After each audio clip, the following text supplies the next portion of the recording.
Hey guys, been a minute. Good to see you all, only in spirit. So, I was reading Ecclesiastes today, and I came to a realization of something. I was reading through it, and I read this Ecclesiastes 7, 3, I believe. Again, I saw something meaningless under the sun.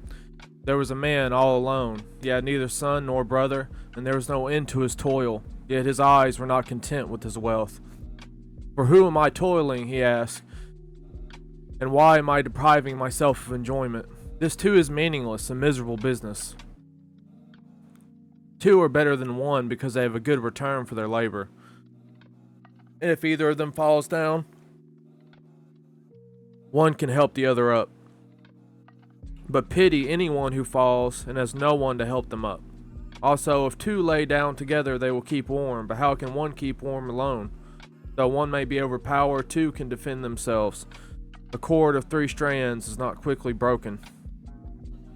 So, you could take this verse in a lot of ways, just like with everything in the Bible, of course, it has many different meanings. However, the way that I interpret it is that even if you are physically alone, just by yourself, if you have the Spirit of Christ with you, you are not alone. There's still two people there. And so, why would you go throughout your life alone without God, purposefully, and stand against the wind when you would fall over? When if you had Christ with you, you would be able to stand against it. Because Christ presents a meaning that is not present in reality, inherently. Christ presents something that's outside of reality, and thus he brings in the meaning into your life when there is none. Like the whole of Ecclesiastes talks about how meaningless your existence is on this earth. But it's not meaningless in the sense that nothing you do matters. It's meaningless in the sense that everything you do within the physical existence, doesn't matter. It's the effect that it has on the spiritual essence of yourself and others, and on the spiritual plane that matters. And that's what Christ brings. When you have yourself and Christ, you would have a good return for your labor. The things that you do will have meaning. Even though all the things upon the earth don't, when you bring Christ into the situation, it allows there to be context to the meaningless toil and the hardness and the labor and the hatred that exists on the earth. And I was reading something else in Ecclesiastes too. It was talking about how it's when people say something before you, do not listen to every single one of their words, but rather wait and understand, because you too have caught yourself speaking ill of others. Don't judge people by what they are now.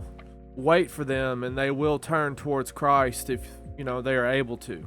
You can't just give up. You can't give up on people, and most importantly, you can't give up on yourself.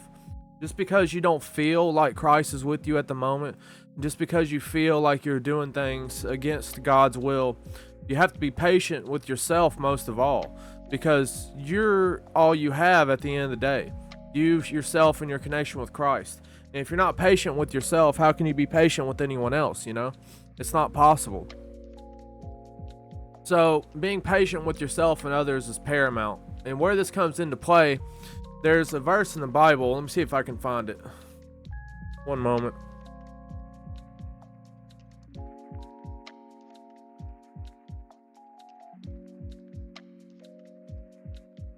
Yeah, here we go. Luke 14:26. If anyone comes to me and does not hate father and mother, wife and children, brothers and sisters, yes, even their own life, such a person cannot be my disciple.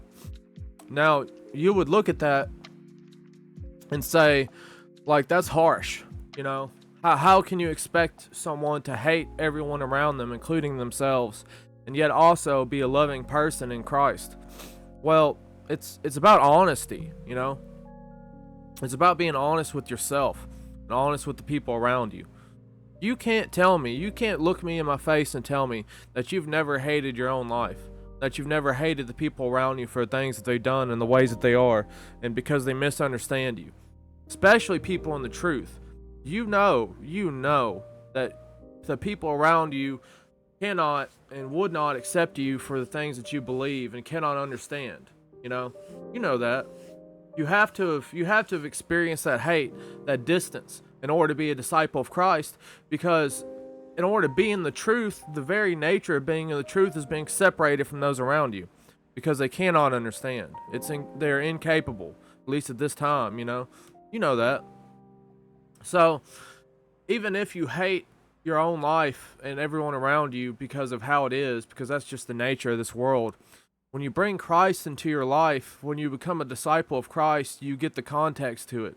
And even if, in a way, you do still harbor those feelings, it's about being honest, like I said. Once you're honest with God and once you're honest with yourself, then you can move forward. Then you can move forward. Because how can you fix something that you don't admit that there's a problem?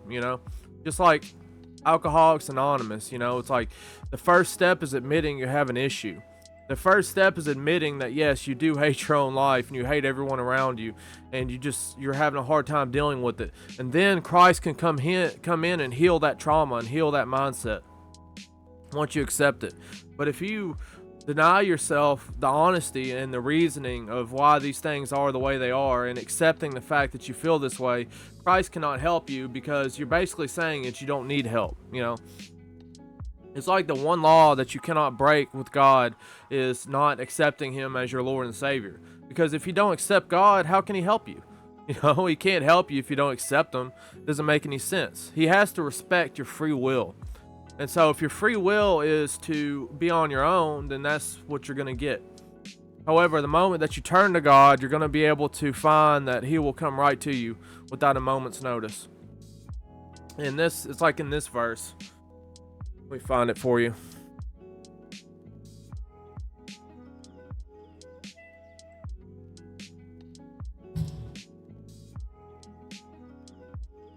Okay, so Luke 8:22. One day Jesus said to His disciples, "Let us go to the other side of the lake." So they got into a boat and set out. I believe this is the right verse. But basically, let me summarize, is that when He got into the boat, immediately they were on the other side of the lake before any time had passed. So essentially, what I'm saying is that as soon as you make a decision, it's automatically real, and people make decisions all day long. People make decisions about what they want, about who they are, about what life is, about what God is, whether or not to accept God. You make decisions all day long that have an enormous impact on the world. Let me show you this.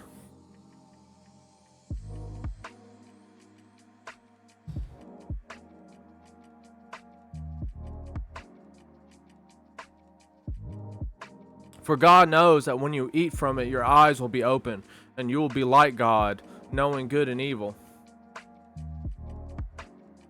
And here's another one. So it's more accurate to say, like, in this translation, ye shall be as gods.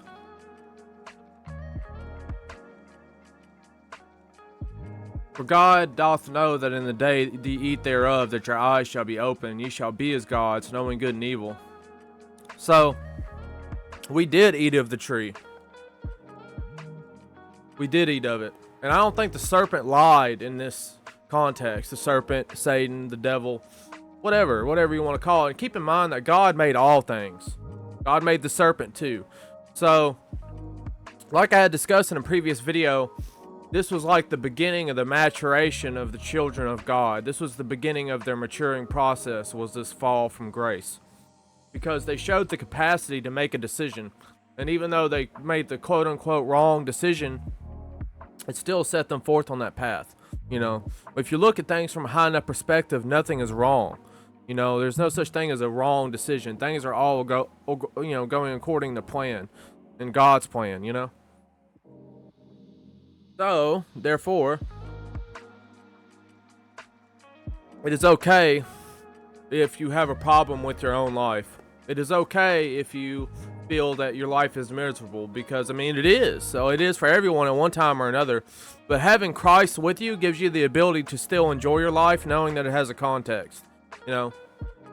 So when you go throughout your life, in the truth, and you see that no one understands you, and no one can accept you for who you are, and no one can accept these things that you know, it's because it's not for them to accept. It's only for you. You know, it's only ever been for you. You live your life alone and with God, and that's all you have. Like, no one else can understand enough. Not me, not your mother, not your father, not anyone that you know, not your wife, not your husband, not your children. No one can know you well enough to give you the kind of wisdom and information that you seek other than God himself. That's why the only thing that's not meaningless in this place is God.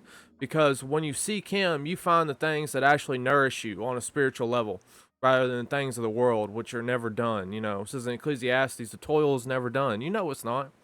No matter how much food you have, no matter how many relationships, no matter how many things that you acquire, it's never going to fulfill you like God does. And so the entire point of it, the reason why, you know, the world is meaningless is because the world being meaningless sets your attention towards God. Like, yes, things suck, but they suck because it gives you the motivation to look elsewhere for your nourishment, to look elsewhere for something to hold. It says, set not your treasures upon the earth where they rot, but set them up in heaven, you know, because in heaven and with God, they don't exist within the world. So they're not, you know, the world's laws don't apply to that. It can be kept forever, the wisdom that you gain with God rather than the wisdom that you gain upon the earth, which will be forgotten. You know, when you die, your conscious memory that exists within your brain, at least what I believe, will be gone. The only one left will be the, you know, the overall, the spiritual memory. And so to insert things into the spiritual memory by doing things for the will of God, that will allow for long-term keeping of that information rather than the short-term here upon the earth. It's like putting it in a savings account rather than a spending account. You know that you have to spend all the money in the spending account, but in the savings account, that's kept for later. And so doing things for the will of God and getting spiritual information and, you know, spiritual wisdom is like putting in a savings account that, you know, even when you pass away, it will still be there in one form or the other. You know what I mean? So think about every day what you're doing to kind of put things into that quote unquote spiritual savings account, you know? What else in this world can be done of a magnitude great enough to be held in the greater consciousness of man than that of serving the will of God? There's not really anything else, you know? And while you do that, while you know that the life is meaningless, you have to keep in mind that you're like a secret agent, you know? You can't give up your good deeds. You can't give up yourself to the world.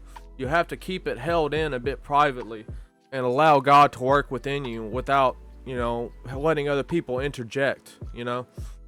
It's like you're infiltrating enemy ground. You're not from here. You're a sojourner. You come from someplace else and you were inserted here for a purpose.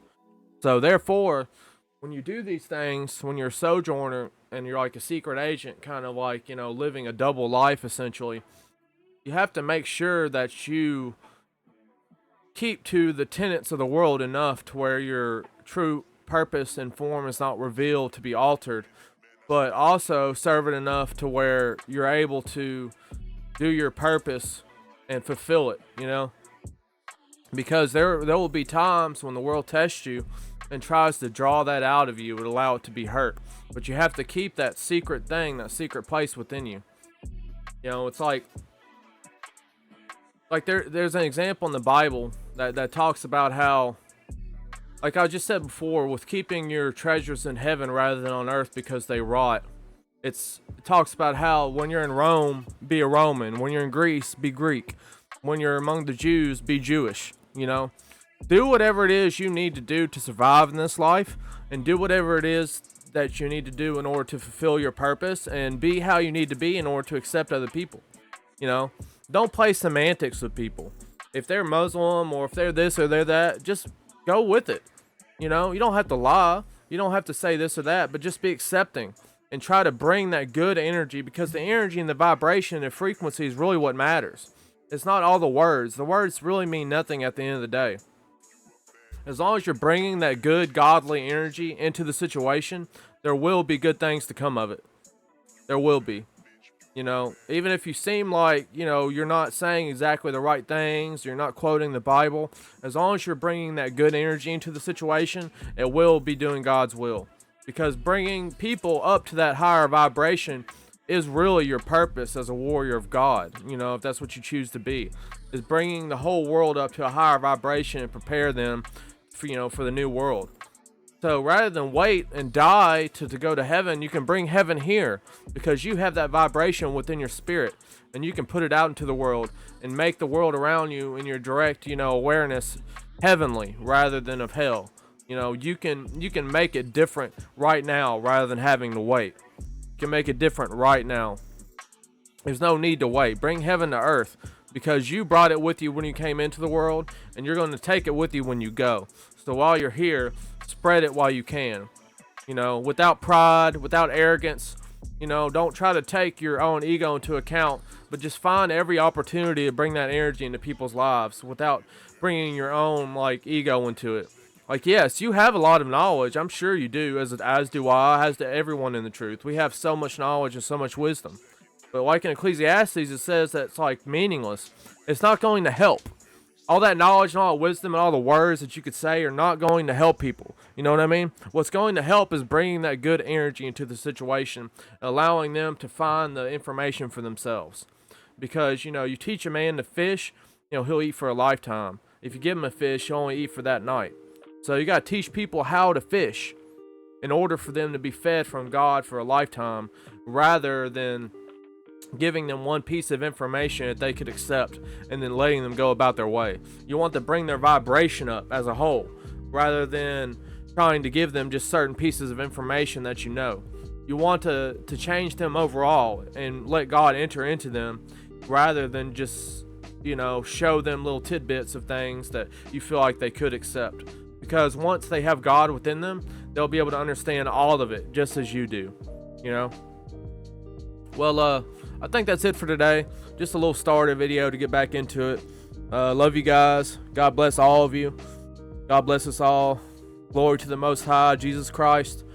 And I'll be making another video soon. Probably a more arty one, but today I was just kind of getting back into the groove, So thank you all. Appreciate you all. Y'all have a wonderful day.